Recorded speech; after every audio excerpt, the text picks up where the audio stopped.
जय Hind all of you. Phrasal verb के आज के सेशन में आपका स्वागत है।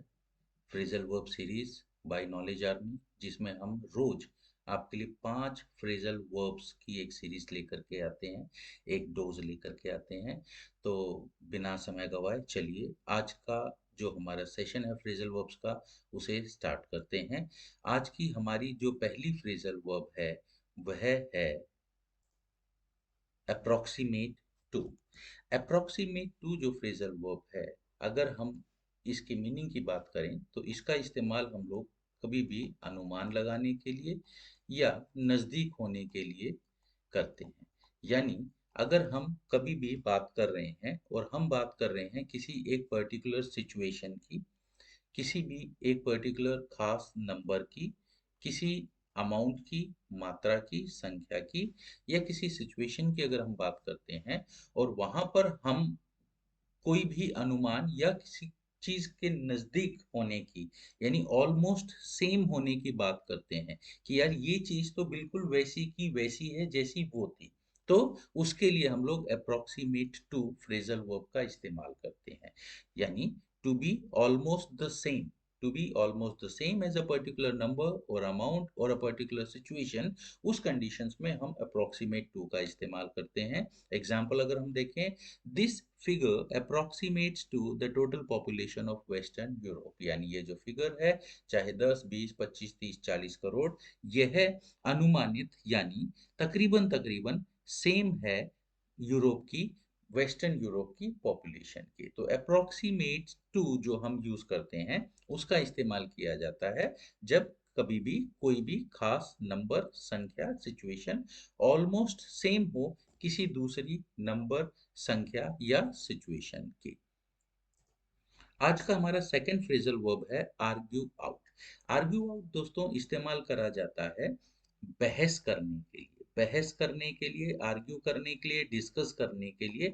और जो हम बहस करते हैं, डिस्कस करते हैं, उसको हम लोग मुख्य रूप से दो ही तरह से हम लोग चीज़ों के लिए डिस्कशन करेंगे या बहस करेंगे। पहली चीज़ तो किसी निष्कर्ष पे निकलने के लिए, किसी कंक्लूजन पे निकलने के लिए, या दूसरा किसी समस्या के समाधान के लिए, किसी समस्या के समाधान के लिए।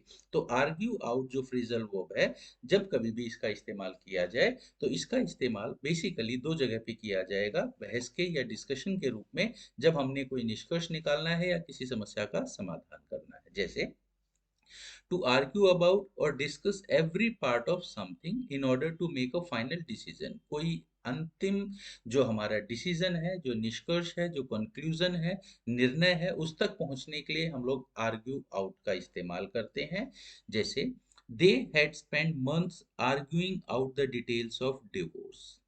आर्ग्यू आउट करना, फाइनल आपने निष्कर्ष कंक्लूजन पर पहुंचने के लिए बहस करी, डिस्कशन किया, उसके लिए हम आर्ग्यू आउट का इस्तेमाल करते हैं। दूसरा इसका इस्तेमाल जो हम करेंगे जब हमारे ओपोजिंग व्यूज होते हैं, हमारे जो व्यूज हैं, जो हमारे विचार हैं वो नहीं मैच करते हैं और वो अलग अलग विचार हैं, लेकिन फिर भी हम लोग किसी डिस्प्यूट का निष्कर्ष निकालना चाह रहे हैं, उसका समाधान करना चाह रहे हैं, तब भी हम आर्ग्यू आउट का इस्तेमाल करते हैं। जैसे as a lawyer I have listened to a lot of couples argue out the terms of their divorce। वो बहस करते हैं, डिस्कशन करते हैं, ताकि निष्कर्ष पर, समस्या के समाधान तक पहुंचा जा सके। आज का हमारा थर्ड फ्रेजल वर्ब है अराइव एट। अराइव एट का इस्तेमाल करा जाता है पहुंचने के लिए। कहाँ पहुंचने के लिए?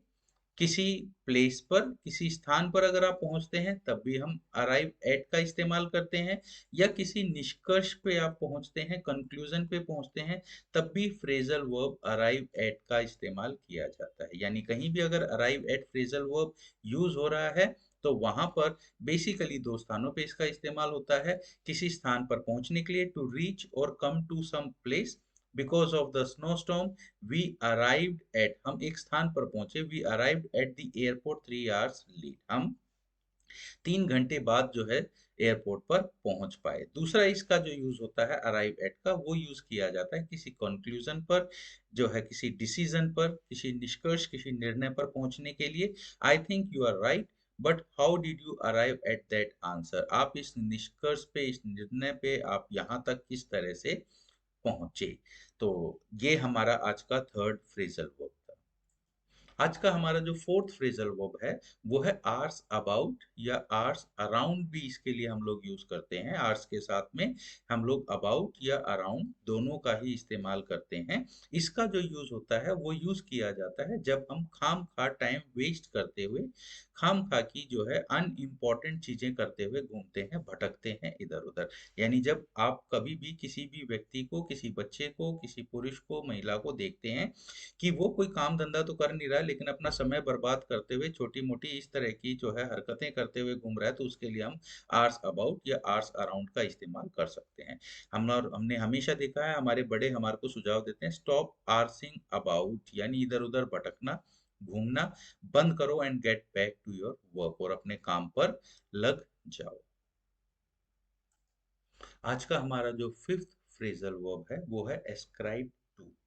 दोस्तों, एस्क्राइब टू का जो हम इस्तेमाल करते हैं वो इस्तेमाल करा जाता है जब कभी भी हम किसी को उत्तरदायी या रिस्पॉन्सिबल माने किसी चीज के लिए, यानी कोई भी चीज घटित हुई है और हम उसके लिए अगर किसी दूसरे व्यक्ति को उत्तरदायी मानते हैं, रिस्पॉन्सिबल मानते हैं, तो उसके लिए हम फ्रेजल वर्ब का इस्तेमाल करते हैं एस्क्राइब टू का। To attribute something to a person or source, यानी किसी भी चीज के लिए किसी व्यक्ति या स्रोत को उत्तरदायी मानने के लिए हम ascribe to का इस्तेमाल करते हैं। An inquest was held on the following day and her death was ascribed to natural causes। ascribe to natural causes को, प्राकृतिक कारणों को उसकी मृत्यु का उत्तरदायी माना गया। टू बिलीव दैट समथिंग और someone has a particular quality और वैल्यू, यानी अगर किसी व्यक्ति के अंदर कोई खास क्वालिटी है, कोई वैल्यू है, तो उसके लिए भी हम ascribe to का इस्तेमाल करते हैं। It is wrong to ascribe human qualities such as greed and revenge to animals. ascribe to का जो इस्तेमाल किया जाता है उत्तरदायी होने के लिए, इस्तेमाल इसका किया जाता है। तो दोस्तों, ये हमारी आज की 5 फ्रेजल वर्ब्स थी। हम कल फिर आपके सामने नेक्स्ट 5 फ्रेजल वर्ब्स लेकर के आएंगे। उम्मीद है फ्रेजल वर्ब की सीरीज में ये जो डेली 5 फ्रेजल वर्ब्स हम आपको दे रहे हैं इससे आपको फायदा पहुंच रहा होगा। तब तक के लिए थैंक यू, जय हिंद, गुड बाय, टेक केयर।